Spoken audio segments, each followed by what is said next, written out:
Kevin, thank you so much for joining us today.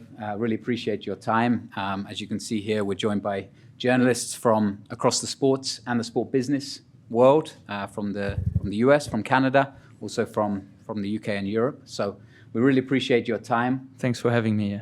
No, it's fantastic. And I want to get straight into the kind of sport business aspect with you, if possible, and talk a little bit about, on the football side, the soccer side, let's start with, about how important it is for clubs like Eintracht to be abroad, internationally, reaching fans and playing games abroad and doing business abroad, not just in Europe, obviously success on the pitch in Europe, but also in countries like America. How important is that for a club like Eintracht? Well, the club has a huge interest in the US market. We have been there a lot of times in the preseason, especially in winter. I can tell already, I think I'm allowed to, that we're going to go in summer to the US again to have our preseason there. It's a very interesting market for us. We also have an office in New York, so we have an American sponsor with Indeed. Yeah, the interest is very high, and I think now, especially before the World Cup 2026, the interest in the American people is also higher in soccer now, as you call it. Gotta be careful not to say football.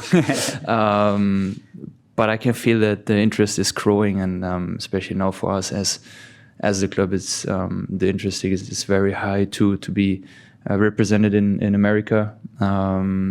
I can feel that the people are more interested in our club too, and the German soccer in general, with their passion and everything. I think that's something that the Americans really like, and that's what makes it, or the German soccer, so special also. Mm-hmm. And before I hand it over to our media, I also want to talk about the other side, because footballers aren't just footballers now. They're entrepreneurs, businessmen, always looking at different angles, and that also has an international angle. Does that interest you particularly? Can you tell us a little bit about that from your side, your entrepreneurship, and how life is on the outside of football as well? Yeah, I mean, the career is not forever, so at a certain time you're gonna think about what you're gonna do after your career and everything. And we have the privilege to meet a lot of people during our career, to get to know very interesting people, not only from soccer, football, but also from other businesses, and that's a huge privilege. And talking for myself, I'm trying to use that possibility we have to connect with other people, to get to know other businesses, to grow as a personality, but also to see what I might like besides football, because that's very interesting. And as I said, football career is not forever, so I'm already started to figure out what I also interested in, to see what I would like to do after my career, and the connections we build, the connections we have, the people we meet, that also helps us to be able to start businesses or to think about other things. And that's a huge privilege we have during our career. And I think everybody who's interested in business should use that privilege we have to be able to see what he likes besides football, besides his career as an athlete. And that's a huge privilege, a huge advantage for us that we have, obviously, during our career.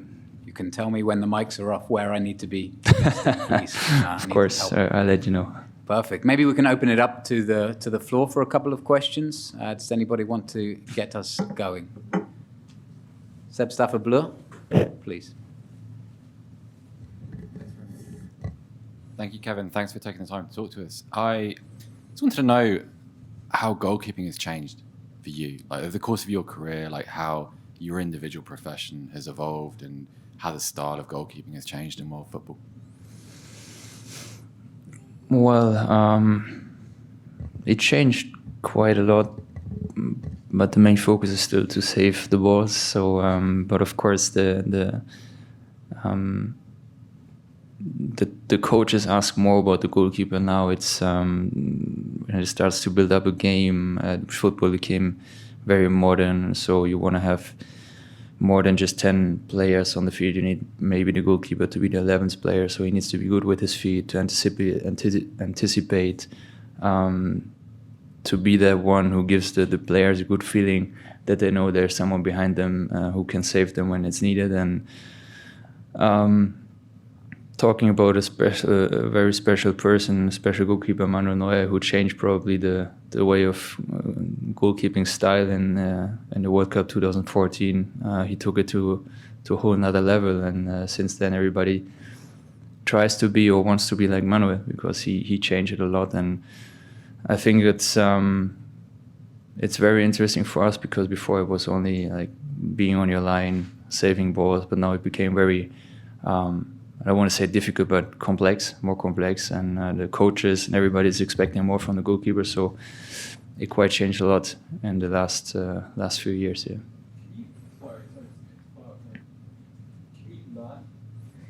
But he talks very well. I understand him. Can you learn to play like a Manuel Neuer? If you grew up as a line goalkeeper, and you would have been 24 in 2014, like, can you adapt, or are you stuck with your style as a goalkeeper? No, I think you can. I mean, everybody is different, and Manu is Manu. That's for sure. But I think you definitely can learn it. It takes a lot of courage, of course. His way of playing is very risky, but it helps more often than it costs you a goal, for example. And you can definitely learn it. You just need to have courage to be also interested and open-minded for it, because if you're saying, no, I'm pretty fine with the way I'm playing, then it's also okay. But if you want to improve, or if you want to develop your style of playing, then I think you are definitely able to do it. You need the coach who supports you. You need the coach who also accepts that if there happens a mistake, that's okay, but that's the process. You learn by doing mistakes, and that's definitely something you can learn. And of course, if you have whoever it is in any way, if you have a role model and it's something you admire, then there is definitely a way to learn it. At the end, it's not sure if you're at the same level. I mean, that's why Manu was for such a long time the best goalkeeper in the world. But yeah, you can definitely try to learn his skills and to be that goalkeeper who can help your team, not just by saving balls, but also by playing football or anticipating a lot of things before they even happen. Yeah, Manuel. You guys have a new coach this year, Dino Topmöller. First time he's the head coach of any club. What has he been like, and how has it been different than what it was like with Under Glasner, who coached you through a very, very successful period? Yeah, I mean, Oli probably had his best time, or the best time of his career here in Frankfurt too, with the European League win and the Champions League here. But Dino, as you can see now, he's very ambitious too. He wants us to play soccer. He wants us to play with confidence, that everybody wants to have the ball, that everybody's also always supporting his teammate, and he loves to score goals, even though we struggled at the beginning of the season with that, but we were training a lot. We were always trying to improve in that. And in these situations, we try to build up in the games, and I think now, especially in the last few weeks, you can definitely see that we improved a lot in this. We scored a lot of goals. I think the way we play now is also a way that the supporters like, because there's a lot of possession. We play with confidence. Everybody wants to have the ball, and when I see the way we play, I think it makes a lot of people happy. And he's a very ambitious coach who always tries to get out the maximum of his players, and that's something that's helping us a lot. I hear you. It's okay. I'm just curious, because a lot was made of the fact that Kolomani left on deadline day, right? And when I watch Frankfurt play now, it almost feels like the team has gotten better every game, but it almost feels like there is still that missing piece up front. How much better could Frankfurt be if you have an actual number 9 up there as well? Obviously, it was a difficult time for us, because we lost not only Kolomani, we lost Kamara, we lost So, we lost Kolomani, Lindström, who went to Napoli. So we lost almost every goal we scored last year, if I'm not wrong. And of course, in the beginning, that does something with you. That's normal, especially when you lose someone like Kolo, who was last season very, very important for us. And on top of that was the fact that we had new coaches. We had, I think, 16 new players in our team, so that needs time to adapt. That's more than normal. And this time we need it because you have the preparation, and it takes time to get this confidence. And this confidence you just get with good results, with positive results. And in the beginning, we played against a team that was really difficult to play. We knew. And we didn't have the results we wanted to have, and of course, then you start thinking. But as I said, now the last few weeks, after the win against Heidenheim, I felt that we gained a lot of more confidence. And right now, I've got to be honest that I love the team we have. Of course, every player who comes and helps us, we are grateful for. But the way we play right now, with the confidence we have, I'm pretty sure that we can have another big role in the championship this year. Do you understand players that move on from Frankfurt? I mean, you have done it yourself, right? You went from Frankfurt to PSG and then quickly came back. And I think it worked out really well for you, right? You won titles with Frankfurt. Do you understand why players like Kolo Muani think the grass is maybe greener somewhere else? Well, if you take care of your grass in your own garden, then it is also green in your garden. I mean, of course I can understand. We don't need to talk about Paris. They have the ambitions to win the Champions League. He's from there. He has his teammates from the French national team in Paris. So the reasons why he wanted to go there are obvious, and I think it's somehow understandable. The way it happened was maybe not the best way, that's for sure. We always knew him as a good guy. He was never a bad teammate.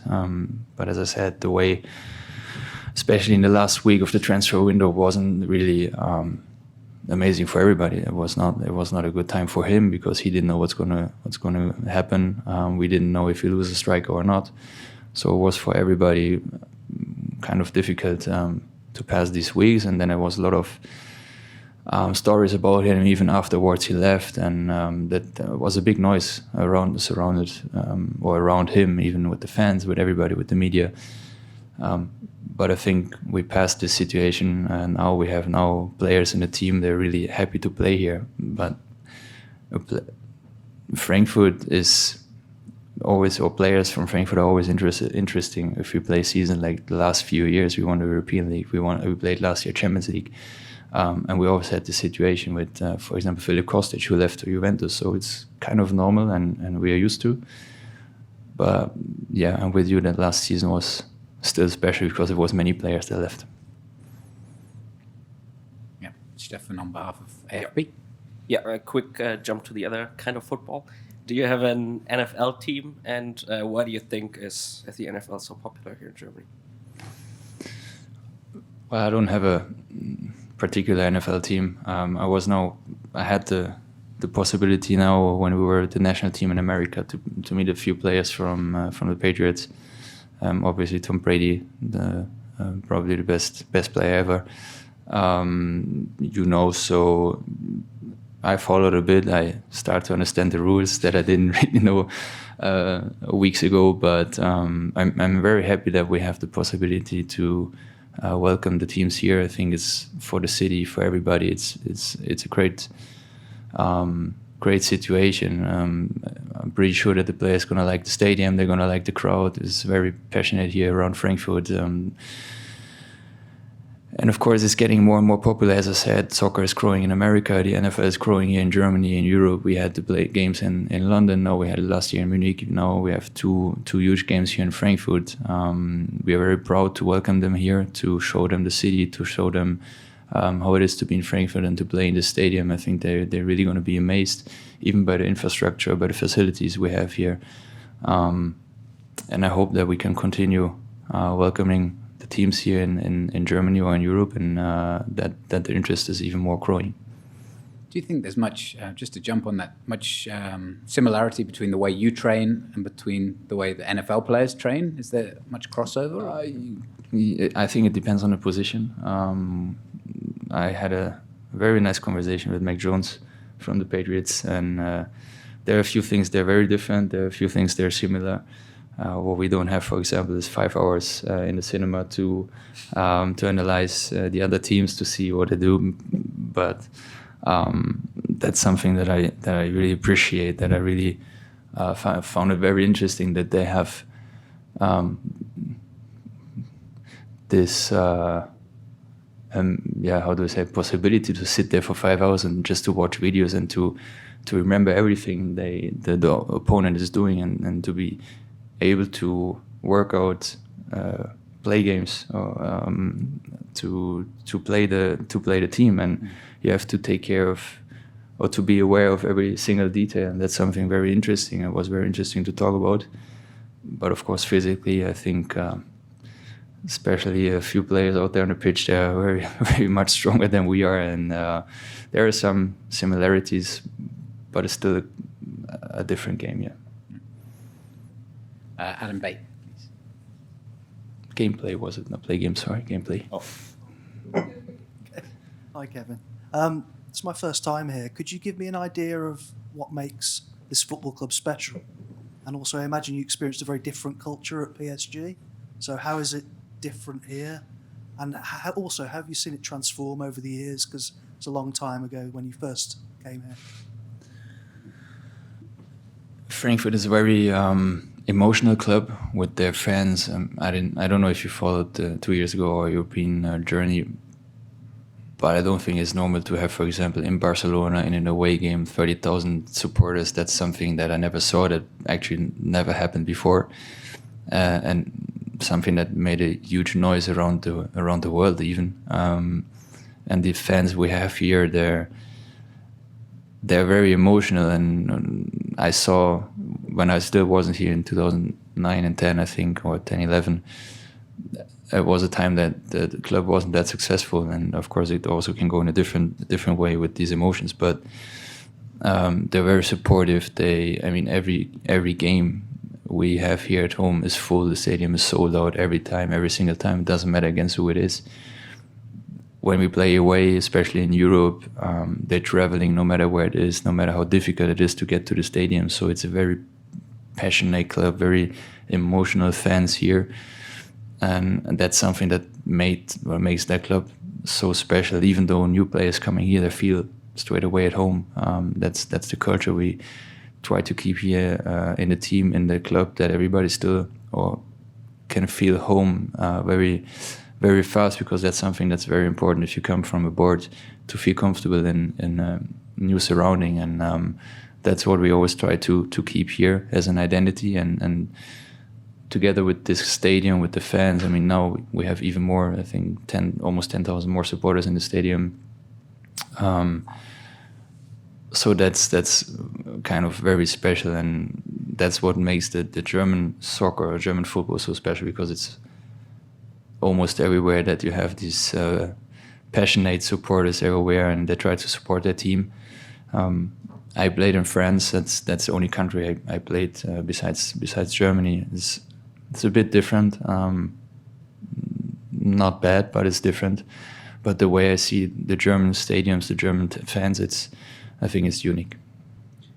Sorry to interrupt again, but can you take us back to that night in Barcelona as a player? I mean, for us as fans, with the biggest pleasure. Yeah, we were seeing those pictures of the Frankfurt fans taking over, and it was unbelievable. Did you get much of a feeling of that, pre-match, and then obviously when you step out onto the pitch? Did you knew that something special was happening, or was it just afterwards that you really realized that? Well, to be honest, I knew that it was probably the biggest game in history of their club, because it's an official game against Barcelona. In the history of Barcelona to play Eintracht. Also, yeah. I mean, they won't forget that game too, I guess. But we knew it's going to be something special to play Barcelona in an official game. That's something that I guess probably never happened, and I just heard and read an historical game everywhere.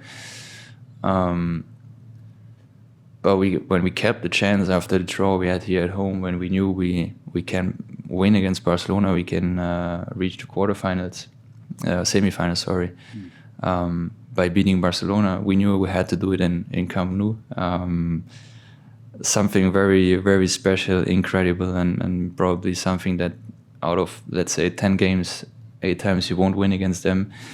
But we just had this feeling that we are able to do it. And we knew that we're going to have the supporters in Barcelona, but we didn't know that there were so many. When we went from the hotel to the stadium, we just saw people with white jerseys. The streets were full. We almost couldn't pass the streets to go to the stadium. So I didn't really see any supporters of Barcelona. It was only Frankfurt. And then when I stepped on the pitch for the warm-up, it was like I really thought I was in Frankfurt because it was just Frankfurt fans there. And then they booed the Barcelona players when they came out in their own home stadium. So that's something you never saw. And I'm pretty sure that without that feeling we had there, without the supporters we had there, knowing there was almost 30,000, I'm sure we wouldn't have passed that game without them. Fantastic. Thank you. Do we have another one? Yeah, Manu and then Adam. Taking back to NFL, you mentioned that soccer is growing there, football is growing here. Is that almost like a perfect synergy between the two sports? Because you can be a fan of the NFL and still be a fan of Bundesliga. The two things don't seem to really clash, but rather work together. Is that the impression that you get as well?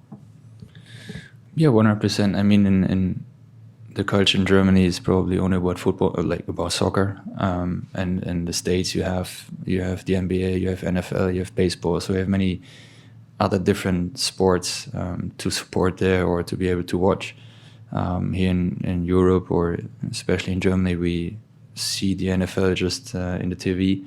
So it's almost impossible to see a live game. So I guess that's why everybody's really glad, happy, and anxious about the games we have here, because it's not that often that you can see a live NFL game in Europe. And as I said, the city of Frankfurt, we as a club, to host the game here, we're really proud to do that and to welcome probably not only German fans or European fans from the NFL, but also probably fans from America. They're going to travel here to see the culture in Germany, to see how it is to play in an official soccer stadium, to play a football game there. And I think it's a really good thing to be able to bring the NFL to Europe, to Germany.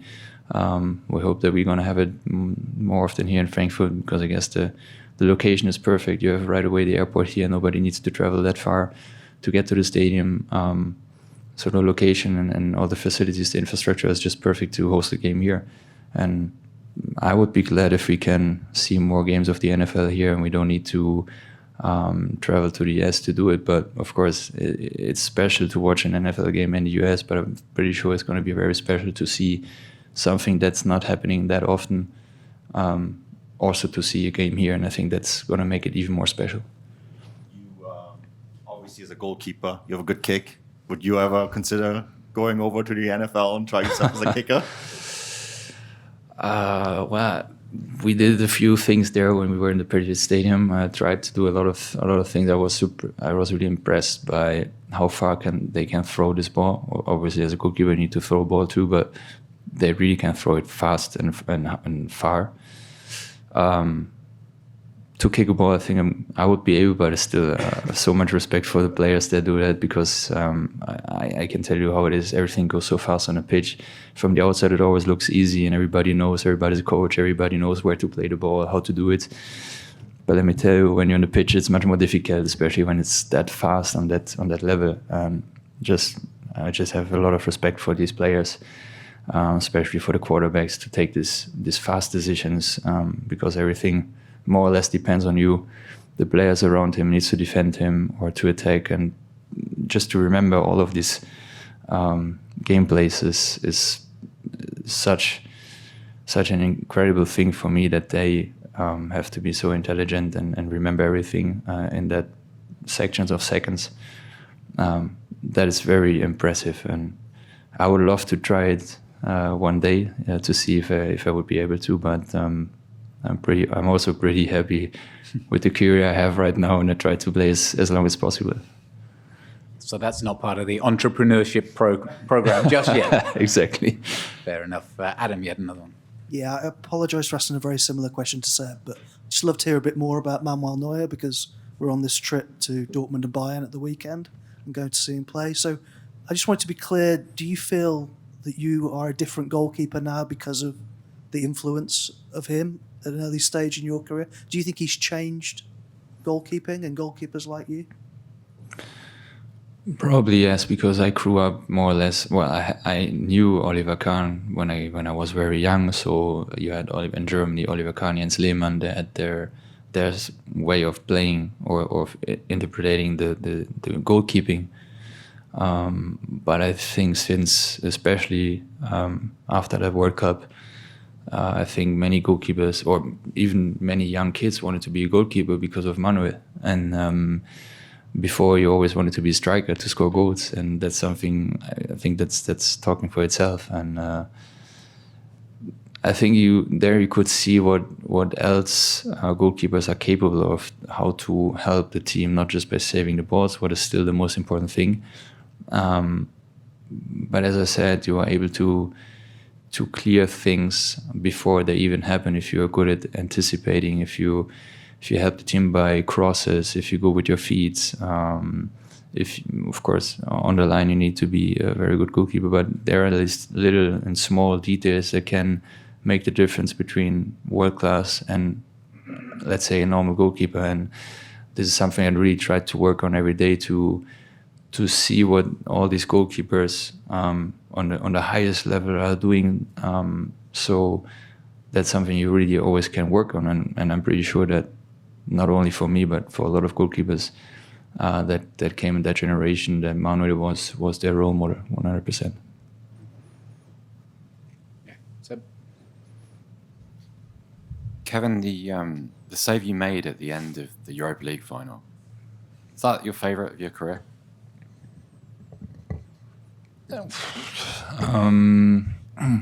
I'd say probably one of the most important ones because it was in a final. I had a game a few months before against Munich. In Munich, there was one save that I really liked too against Lewandowski, and that was a game that changed also the season for me.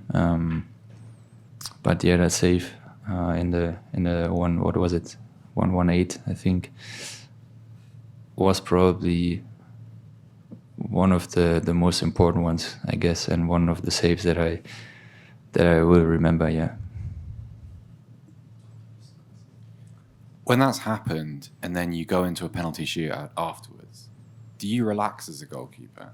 Like, you're aware of your responsibilities, you've been coached about player tendencies and which direction someone's going to go to. Do you feel nervous in that situation? To be honest, I was really nervous all day long because you had so much time to think about whatever happens is going to be, what happens tomorrow, if you're there with the cup or not, if you celebrate with the fans or not. But once the referee started the game, that everything left. I forgot about that. And I had that feel, even when the Rangers scored the goal, I didn't have that feeling that the heads went down. I had more the feeling that we were able to come back, that we were able to score and to win this goal, because we gained so much confidence during this journey that we knew that it's our time. We had 2 years or 3 years before, we had the semi-final against Chelsea. And I think the players who lived that, they also knew that now, being in the final or passing semi-final, being in the final, in a European final, now it has to be our time. And the way we played with that confidence, it made me be confident that we are able to win this game. And I knew that when we passed this situation and I saw the players who investing so much to be able to defend this goal, to be able to go to the penalty shootout, because it was hot there that day, it was very difficult to play. But seeing everybody investing so much in this game, I knew it's going to be our time. And for some reason, I had a very, very good feeling in that penalty shootout. I knew, because I saw the players shooting here, but it's not at all the same in the final or shooting here in the training training ground, training facilities. But I knew that we have very good shooters there, and I knew we're gonna score the goals, and it's just about me to save at least one penalty to be able to win the cup. And well, I was glad I did that. And the penalties we shot, they were just, you couldn't shoot them better. So I guess at the end it was very well deserved cup winning for us, and it was a very special day this day, because to win a cup with this club is worth a lot. Kevin, thank you so much for taking us down memory lane, for one. I think You're that was welcome. Thank you. enjoyable for a lot of people here, but thank you for your time. Thank you for chatting to us. Good luck for the rest of the season. Thank you. And we hopefully will see you again soon. Hope to see you soon again. Thank you. Bye-bye. Enjoy. Bye. Thank you.